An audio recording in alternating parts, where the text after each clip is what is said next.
नमस्कार दोस्तों, आप सभी का स्वागत है मेरे चैनल। आइए हम देखते हैं कि जो लोकसभा का वर्तमान समय में जो चुनाव हुआ है उसमें जिस पार्टी को बहुमत मिला है उसके बारे में देखते हैं कि जिस पार्टी को बहुमत मिला है उसकी क्या है वर्तमान समय में उसकी सरकार बनी है।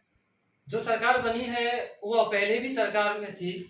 जैसे हम ये कहें कि पहले प्रधानमंत्री जो थे भारत के वह नरेंद्र दामोदर दास मोदी थे।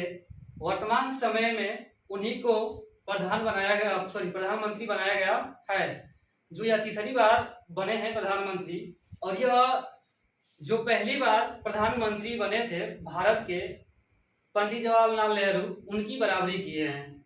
अब यह देखते हैं कि जो प्रधानमंत्री बने हैं उनको शपथ कौन दिलाता है। तो प्रधानमंत्री को शपथ दिलाते हैं राष्ट्रपति के द्वारा दिलाया जाता है, और उनके साथ में जो कैबिनेट मंत्री बनते हैं उनको भी शपथ दिलाया जाता है राष्ट्रपति के द्वारा।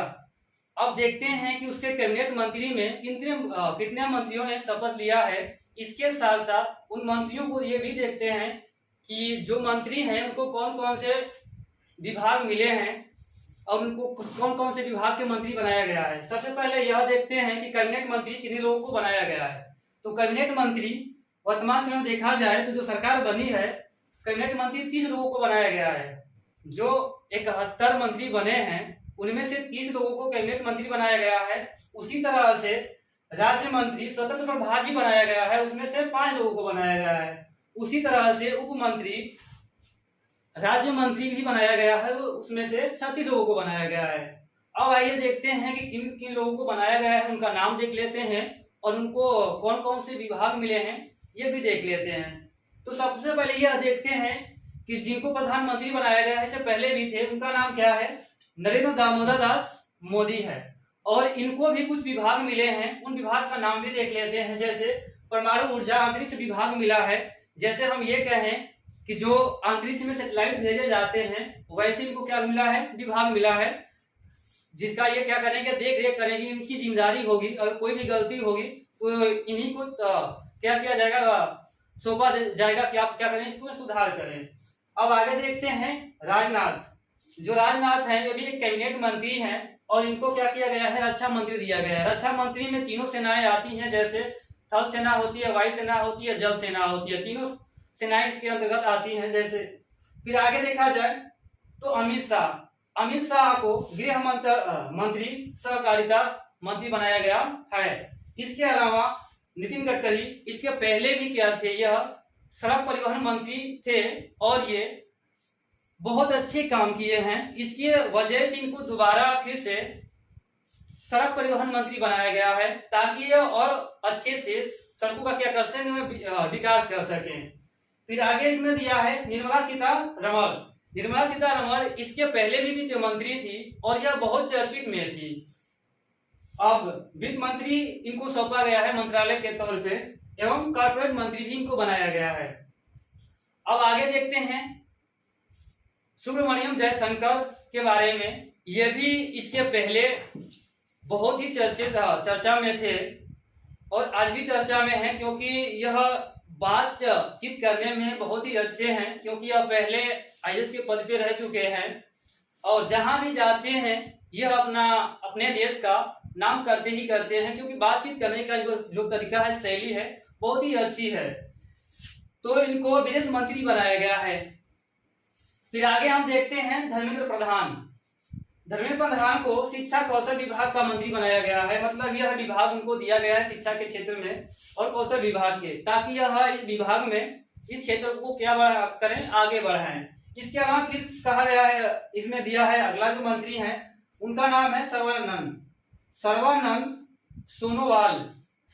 सोनोवाल जो है ये अगला मंत्री हैं। इनको दिया गया है जल विभाग मंत्री बनाया गया है। जल मार्ग का क्या किया गया है, मंत्री बनाया गया है। जल मार्ग क्या होता है, जैसे हम उस मार्ग से, जैसे समुद्र में है तो समुद्र के मार्ग से हम किसी जहाज के माध्यम से क्या करते हैं, आते और जाते हैं। तो ये ऐसे जल मार्ग का क्या बनाया गया है, इनको मंत्री बनाया गया है, ताकि ये उसका देख रेख करें। फिर आगे देखते हैं वीरेंद्र कुमार को सामाजिक न्याय सधिकारिता बनाया गया है। मतलब यह मंत्रालय इनको दिया गया है ताकि यह सामाजिक न्याय क्या करें, सही से कर सके। फिर आगे दिया गया है शिवराज सिंह चौहान। शिवराज सिंह चौहान को भी क्या बनाया गया है, मंत्री बनाया गया है। तो यह कौन सा मंत्री बनाया गया है, चाहे कौन से पद इनको दिया गया है, तो कृषि एवं ग्राम विकास मंत्री का पद दिया गया है। कृषि के क्षेत्र में इनको क्या बनाया गया है, मंत्री बनाया गया है। इसके पहले शिवराज सिंह चौहान को देखा जाए तो इसके पहले मध्य प्रदेश के क्या थे, या मुख्यमंत्री थे।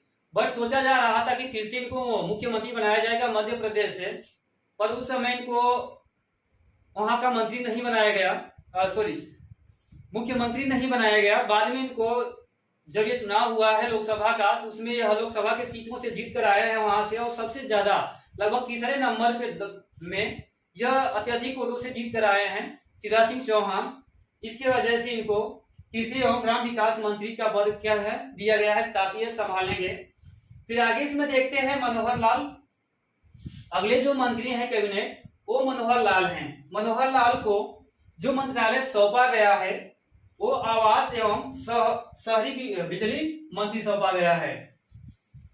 मतलब जो शहर के आवास होते हैं एवं शहर बिजली जो होती है, शहरी बिजली होती है जो दी जाती है, यह जो मंत्रालय है इनको सौंपा गया है ताकि इसका देखरेख करेंगे।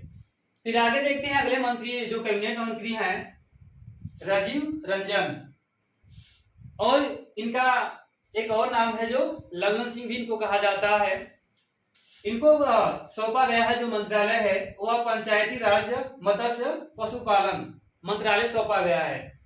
पंचायती राज व्यवस्था का मतलब होता है कि ग्राम सभा का मतलब गांव के जो लेवल पे होता है वह एक ग्राम पंचायत होता है, या उसके भी मंत्री बनाए गए हैं। इसके अलावा यह मत्स्य पशुपालन, मत्स्य का मतलब होता है जो मछली का पालन किया जाता है, जो पशुपालन किया जाता है, ये उसके भी मंत्री बनाए गए हैं। इसके अलावा आगे देखते हैं कि जो अगला कैबिनेट मंत्री कौन है, तो जुएल ओराल हैं। जुएल ओराल जो हैं ये अगले कैबिनेट मंत्री हैं। अब इनको देखते हैं कि कौन से विभाग या मंत्रालय सौंपा गया है, तो जनजातीय मामले में मंत्री सौंपा गया है। मतलब इनको जनजातीय मामले में जो होता है वो ये उनका मंत्री बनाया गया है।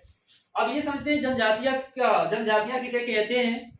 जैसे हम ये कहें कि जो पहाड़ी इलाकों में जनजातियां रहती हैं, ये उनको मतलब जो रहती हैं, ये ऐसे चीजों का क्या किया गया है, इनको मंत्रालय सौंपा गया है ताकि उनको देख रेख करें, ताकि अगर उनको वहां पे कुछ दिक्कतें होती हैं तो ये क्या कर सके, वहां सुधार कर सके, उनकी आवश्यकता क्या है उसकी पूरी कर सके। फिर आगे देखते हैं जीतन राम मांझी। अगले जो कैबिनेट मंत्री हैं वो जीतन राम मांझी हैं।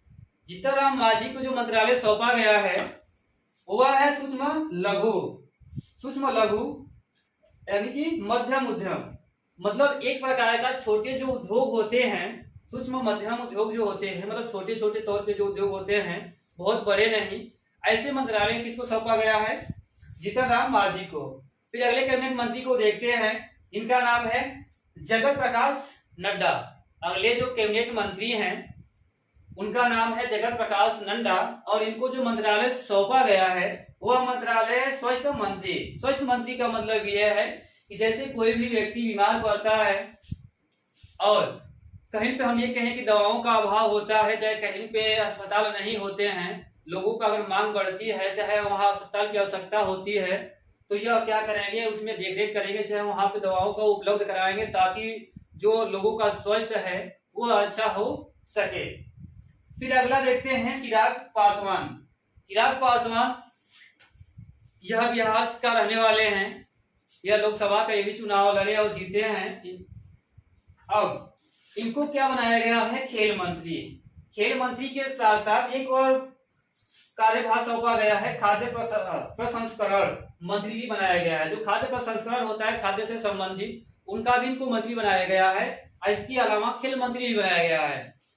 खेल मंत्री बनाया गया है जो जैसे बहुत सारी खेलें होती हैं भारत के अंदर, तरह तरह की खेलें होती हैं, यह क्या करेंगे, अगर मंत्री पद इनको दिया गया है, खेल मंत्री बनाया गया है, तो अगर ये चाहें तो बहुत सारे खेलों के ऊपर क्या कर सकते हैं, जोर दे सकते हैं। वर्तमान समय में देखा जाए तो मात्र भारत के अंदर एक ही खेल होती है जो जिसको ज्यादातर वैल्यू दी जाती है, वो है क्रिकेट। क्रिकेट के अलावा बहुत सारी और भी खेले हैं जिनको उतना प्रोत्साहन नहीं मिलता है, चाहे उसको उतना बढ़ावा नहीं मिलता है, इसके साथ उसको उतना फंड भी नहीं मिलता है, ताकि अगर भी खेल हैं वह आगे बढ़ सके।